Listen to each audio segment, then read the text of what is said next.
Superintendent, the president of the Alberta Somali Community Association says that police are treating Somalis like second-class citizens, his words, in their investigations of crimes within that community. Is that valid? I don't think it's valid. What I would like to say is that the Edmonton Police Service subscribes to the notion that all communities have value. And I think the City of Edmonton truly subscribes to that. In fact, it's part of their policy, if you will. We believe in a diverse community that is inclusive of all communities. And while he's certainly entitled to his opinion, I can state wholeheartedly that any time such a tragic event as a homicide impacts any family, all life is valued, and certainly by the Edmonton Police Service, we will exhaust every lawful and ethical manner in which we can proceed in an investigation, and regardless of who the person, we don't get to choose our victims, if I may say, and so to that end, our service is dedicated to solving the cases as best we can and exhausting every investigative lead that there is. And that maybe is the trouble, because there hasn't been a great track record of solving the Somali murders in particular, and I think that's frustrating for everybody. Sure. As Somali community leaders, and I realize you represent the Canadian organization, yes. Here in Edmonton and in Alberta, leaders have said police are just not putting enough resources into the crimes. Is it as simple as that? I think that's a legitimate point, and they got that information not out of their own research, but out of the comments of former police chief Mike Boyd. He went in front of the police commission in Edmonton, and they asked him, why is Edmonton having a low percentage of clearance for homicides? And his response was, we need more money, not just for the police, but more money to be dedicated towards homicide detectives. All homicides? Yes, all homicides. It's not just the homicides in our community. So what they're really saying is something that has been said by former Chief Mike Boyd. We've also heard, though, one homicide investigator complain that there wasn't enough coming forward from the community, that there wasn't enough community help, voicing his frustration. It was in January, and he expressed frustration when a young Somali man was killed, another wounded in a crowded restaurant, and out of all the people there, only one person spoke to him and gave him a description of the gunman. Somali leaders outraged by some of the comments that followed there, specifically may as well move on to other murders if the community isn't going to help. Aside from the choice of words there, can you talk about that particular frustration in these series of murders, if not that one?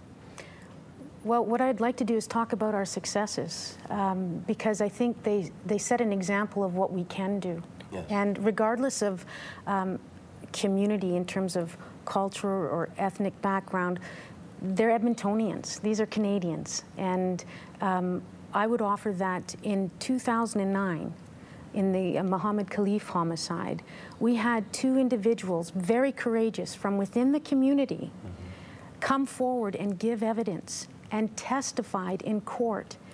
And it's individuals that have the courage to come forward, and when they have meaningful information that can assist in the investigation of a case, these two individuals, like many other people from community who have come forward in past homicides, but in particular within this community as an example, that case was solved, and there were two individuals convicted in court as a result of that. And that speaks to the courage and the respect for human life, that these two individuals came forward and said, this is unacceptable in Canadian society, and Ahmed, they stood up. Is that happening enough within the Somali community? Well, actually, Detective Clark needed, one of the reasons why there was a reaction to his comments was that we felt he needed to update himself. His comments were accurate 3 years ago.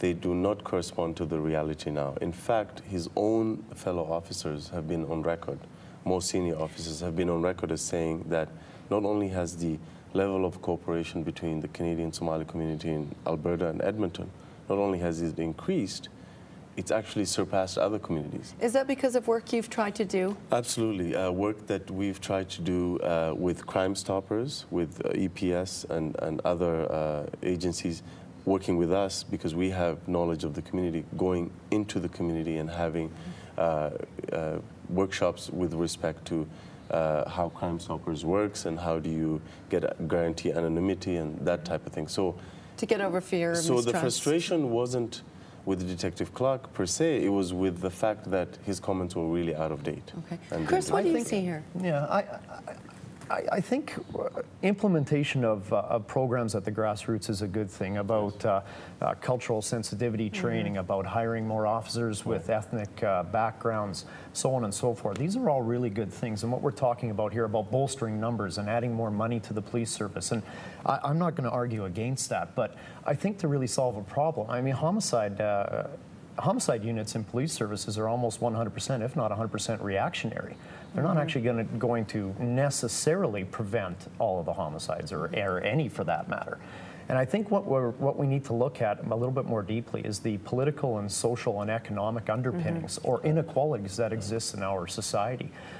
Because, and I'm not suggesting to you that a 16-year-old ethnic boy runs through his head that, oh, I feel an injustice, so I'm going to go and kill someone. Not at all.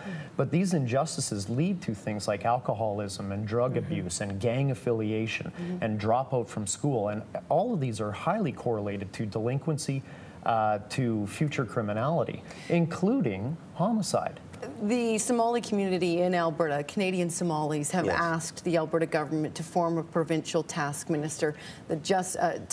The Justice Minister has refused at this point, saying it would be too expensive, it would take too much time. What happens is you need to get to the root of the problem, is what she has said.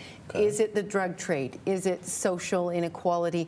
We want to come back and talk about the root causes in a moment, and we want to ask, what do you think needs to happen to curb the high rate of homicides within the Canadian Somali community? Share your thoughts by following the contact links at albertaprimetime.com, and we're back with our panel in 60 seconds.